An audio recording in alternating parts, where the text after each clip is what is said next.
Bismillahirrahmanirrahim. Wasani utawa pemindo iku ayakuna yen ana apa adu utawa musuh iku fi jihadil kiblat ing dalam arah kiblat fi makanin ing dalam panggonan la yasturuhum kang ora nutupi ing adu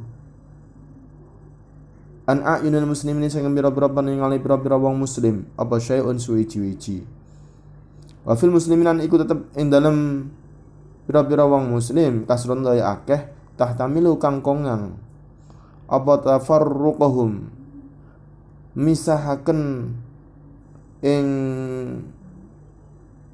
muslim fayasifuhum mongko barisaken ing muslimin sapa al imamu imam sofaini ing rong sof masalan kelawan umpamane. Jadi kasus yang kedua itu manakala musuh itu berada pada arah kiblat datangnya, perkiraan datangnya dari arah kiblat. Kalau yang pertama tadi kan musuh arah datangnya prediksinya dari luar arah kiblat.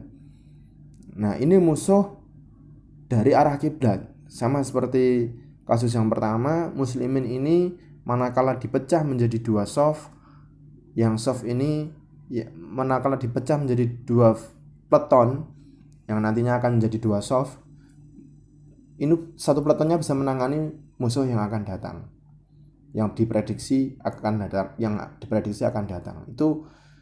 Itu kasus yang kedua seperti ini. Nah, kaifiyahnya, kasusnya syaratnya kayak tadi ya. Kaifiyahnya atau tata caranya, wa yuhrimu lan takbiratul ihram sapa imam bihim kelawan muslimin utawa prajurite jami'an halis kabehane fa idza sajada melawan ari kalane sujud sapa imamu imam fil rakaati ing dalam rakaat al-ula kang kawitan sajada mengko sujud ma'ahu sertane imam sapa ahadus saffaini salah sijine saf loro sajdataini kelawan rong sujudan wa waqafalan ngadeg sapa as-saffu saf al-akhiru kang weneh yahrisuhum halih jaga sapa saful akhir ing sajidin fa idza rafa'a mongko ari kalane ngadeg sapa imam ra'sahu ing sirai imam sajadu mongko sujud sapa saful akhir walahikuhu lan nyusul sapa saful akhir hu ing imam wa tasyahhadu lan tasyahhud sapa imam bisofani kelawan rong sof yusallim lan uluk salam sapa imam bihim kelawan sofain wa hadhihi. Nah, tata caranya yaitu imam menjadikan dua peleton, di mana dua peleton ini menjadi dua saf.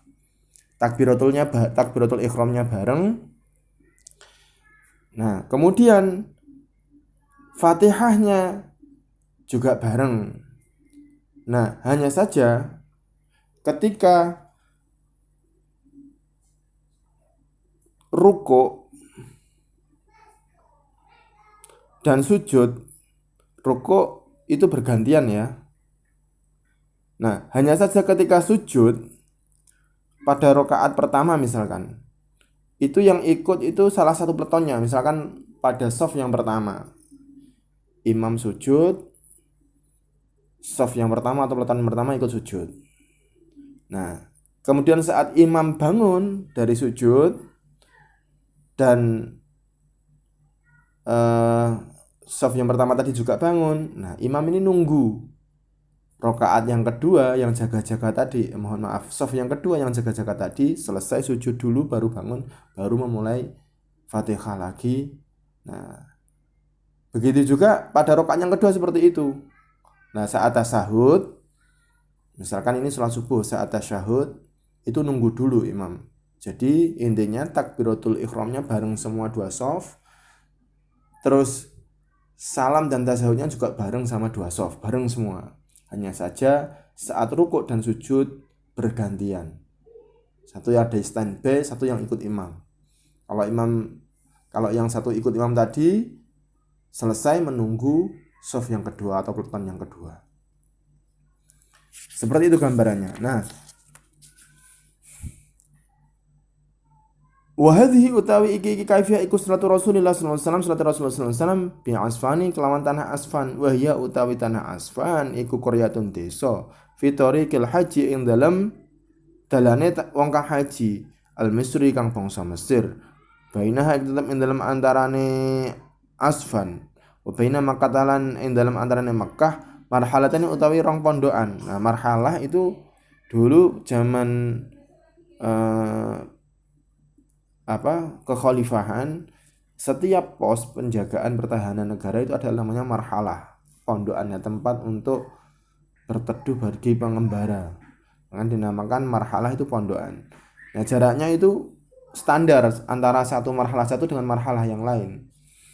Nah perang yang tata cara ini tadi, yang takbirnya bareng imam, tasyahud dan salamnya bareng imam, hanya saja waktu rukuk dan sujud itu menunggu, satunya ikut imam, satunya nanti kalau sudah selesai, satunya menyusul, kemudian imamnya menunggu.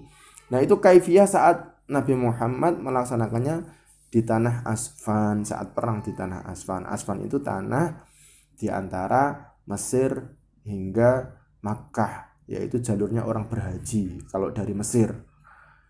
Nah, jaraknya itu 2 marhalah.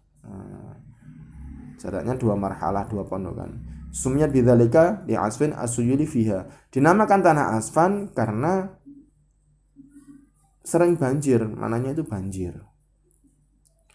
Sumiyat dinarani apa Asfan bidzalika lan mengkono jeneng Asfan ni asfi suyuli krana tumpuk-tumpuke pira-pira banjir fiha ing dalem Asfan.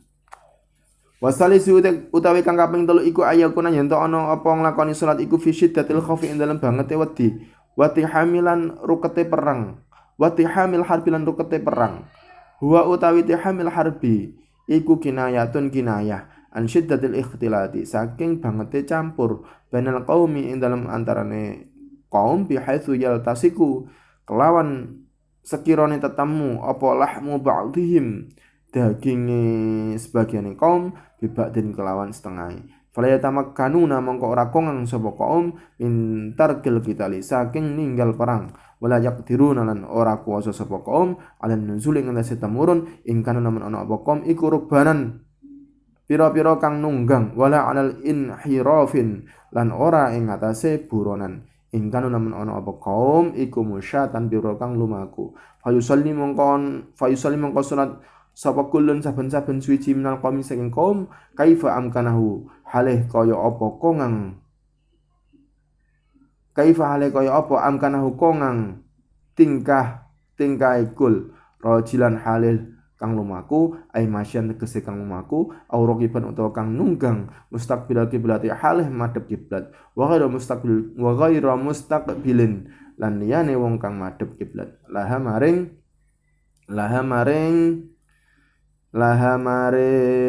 kiblat wa yu'dzarun lan den ngapura apa kaum fil amal nomor amal al kathurati kang akeh fi salati dalam salat qadhar batin kaya pira pukulan mutawaliyatin kang nuli-nuli. Jadi kasus yang ketiga ini manakala perang berkecamuk, wis enggak mungkin untuk turun dari kuda kalau naik kuda, untuk keluar dari kerumunan, kalau yang enggak pakai kuda keluar dari kerumunan dari serangan musuh enggak mungkin. Ya berkecamuk sambil bayangan kita mungkin sambil mukul-mukul pedang sambil nangis. Nah itu sudah waktu sholat mau habis misalnya, ya itu sholatnya pakai isaroh. Nah itu kalau bahasa fiknya visit datil khauf, jadi sholat yang banget, jadi perang sedang berkecamuk maka sholatnya pakai isaroh. Semampunya. Kalau misalkan isarohnya Allah bisanya sambil ngucap sempat konsentrasi, itu enggak merusak konsentrasi peperangan, ya bisa ngucap. Kalau enggak ya pakai isaroh. Secara kedipan dari mengucapkan rukun-rukunnya sholat qauli seperti takbiratul ihram, fatihah, tasahud dan salam itu menggunakan hati boleh. Bahkan di sini ada keterangan manakala gerakannya itu sampai mukul 3 kali, kalau sholat normal batal, di sini dimakfu, diampuni. Nah itulah syiddatul khauf. Nah demikian 3 tata cara sholat khauf. Semoga bermanfaat. Assalamualaikum.